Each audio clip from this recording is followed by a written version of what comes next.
आप सबको मेरे यूट्यूब चैनल पर स्वागत है। आज हम जो डिस्कस करेंगे जिस कहानी के बारे में वो है आईडीएफसी फर्स्ट बैंक और आईडीएफसी लिमिटेड के बारे में बात करेंगे। और अभी ये मर्जर को लेकर न्यूज़ में है, तो हम इसको समझने की पूरी तरह से इसका जो कहानी है वो समझने की कोशिश करेंगे। देखिए, जब 2018 से कैपिटल फर्स्ट बैंक ने आईडीएफसी के साथ मर्जर किया है, तब से लेकर वो आईडीएफसी फर्स्ट बैंक का नाम से जाना जाता है। और यहाँ पर जो बात आता है कि जब आईडीएफसी जब लेटेस्ट क्वार्टर में उसका प्रॉफिट हुआ था, तो इसका जो हिस्सा है आईडीएफसी फर्स्ट बैंक पे वो इंक्रीज किया था। वो उनका क्वार्टर रिजल्ट में फिर एनुअल रिपोर्ट में ये मेंशन किया था। और ये जो बात मर्जर की है वो 2021 से इसका जिक्र वो कर रहे हैं। अभी लेटेस्टली जैसे एचडीएफसी और एचडीएफसी इंश्योरेंस जो है फाइनेंस है वो मर्ज हो गया, तो कहीं ना कहीं इसको अगर देखोगे तो ये भी चाहते हैं कि मर्जर करना। और मर्जर की कहानी हम समझने की कोशिश करेंगे। देखिए, मर्जर जो भी कोई कंपनी करता है ये बोथ साइड से जाता है, मतलब पॉजिटिव में भी जाता है और कभी कभी नेगेटिव में जाता है। कुछ लोग इसको ऐसे बोलते हैं कि वैल्यू अनलॉकिंग होता है और कहाँ पर वैल्यू लॉकिंग हो जाता है। मतलब जब उनका मर्जर तभी किया जाता है जब इसको और बड़ा करना होता है, फिर रेपुटेडली इसको ग्रो करना होता है, वो इसी चक्कर में वो मर्जर भी करते हैं। मर्जर करने से वैल्यू इंक्रीज होता है, ऐसा भी माना जाता है। और इसलिए देखोगे एचडीएफसी का जो चेयरमैन है उन्होंने ऐसा स्टेटमेंट दिया था कि ये new bank, new age bank, new era को रिप्रेजेंट करेगा और बहुत आगे तक जाएगा। न्यू चैप्टर है हमारे बैंकिंग इंडस्ट्री में। और वैसे ही देखोगे तो आईडीएफसी बिल्कुल वैसा ही काम कर रहा है। और जो टिप्स है वो मैं बाद में बताऊंगा कि जो मैनेजमेंट को लेकर क्या है। और जो बात आता है कि यहाँ पर क्या इसका नतीजा आता है, यहाँ पर देखिए लेटेस्टली बात करोगे जो एस्ट्रोडा का मंडे का जो रिपोर्ट देखोगे हिसाब से, जो चार्ट के हिसाब से या फिर प्राइस सेक्शन के हिसाब से, अगर आप आईडीएफसी आपके पास है तो आप % प्रॉफिट में रहोगे। प्राइस कंपेयर करोगे, क्योंकि इसका जो प्राइस था 81 का था और इसका जो प्राइस है 109 का था।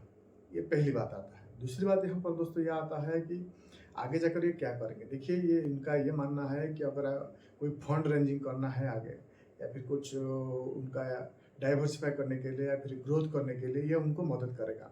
ऐसा आज का जो स्टेटमेंट है उनका, जो के वैद्यनाथन सर जो है उसका चेयरमैन MD है, उनका ये स्टेटमेंट है। आप जाकर उनका जो बैठे देख सकते हैं यूट्यूब पर। और यहाँ पर जो बात आती है कि इसको लेकर क्या है, देखिए आपके पास अगर आईडीएफसी का 100 शेयर है तो आपको आईडीएफसी फर्स्ट बैंक का 150 शेयर मिलेगा।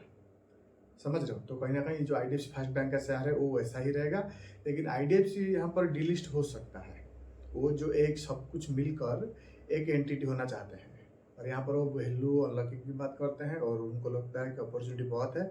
और ये जो एंटिटी होगा ये इंश्योरेंस में भी काम करेगा, फाइनेंस में भी काम करेगा, और इन्वेस्टिंग जैसे म्यूचुअल फंड वगैरह करता है, जैसे आईडीएफसी पर्सनली करता था, वो भी उस पर काम करेगा। और बैंकिंग तो उनका है ही, समझ रहे हो? तो कहीं ना कहीं ये जो सारी चीज़ें हैं एक साथ मिल जाएगा। जैसे एचडीएफसी का मिला है, जैसे बहुत सारी कंपनी का मिल के जुल कर काम करते हैं, जैसे आईटीसी का भी आप देख सकते हो। आईडीएफसी इस तरह से ही काम करेगा, बैंकिंग में भी हिस्सा लेगा, इंश्योरेंस में भी लेगा, और इन्वेस्टमेंट जैसे म्यूचुअल फंड वगैरह वो काम करता था उसमें भी हिस्सा लेगा। और जो मैनेजमेंट को लेकर मैंने जो बोला कि आपके लिए ये है, देखिए अगर पर्सनली मेरा ऐसा मानना है जो मैनेजमेंट है बहुत की रोल प्ले करता है, ओनर या फिर मैनेजमेंट आप बोल सकते हो। और खासकर के वैद्यनाथ सर की हिस्ट्री देखोगे और उनका पिछला पास्ट रिकॉर्ड देखोगे, बहुत अच्छा है। और कहीं ना कहीं ये भी लोगों पे जब पहले ज्वाइन किया आईडीएफसी को आके, क्योंकि वो पहले एचडीएफसी में थे और उन्होंने आके अभी तो नहीं, मतलब 4 साल हो गया शायद ज्वाइन किए हैं, तभी से लेकर आईडीएफसी को हमेशा एचडीएफसी के साथ कंपेयर किया जाता है। जैसे फेडरल को कुछ लोग भी कंपेयर करते थे, तभी कंपेयर करते थे।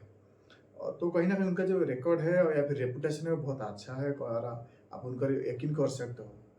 और बात रही पारिक पारिक की, जो एचडीएफसी के मैनेजर है, उनका एक इमोशनल मतलब ट्वीट है जो आया है, वो देखकर खुश लगेगा आपको। 45 इयर्स का एक्सपीरियंस है, वो साथ जुड़े थे एचडीएफसी के साथ।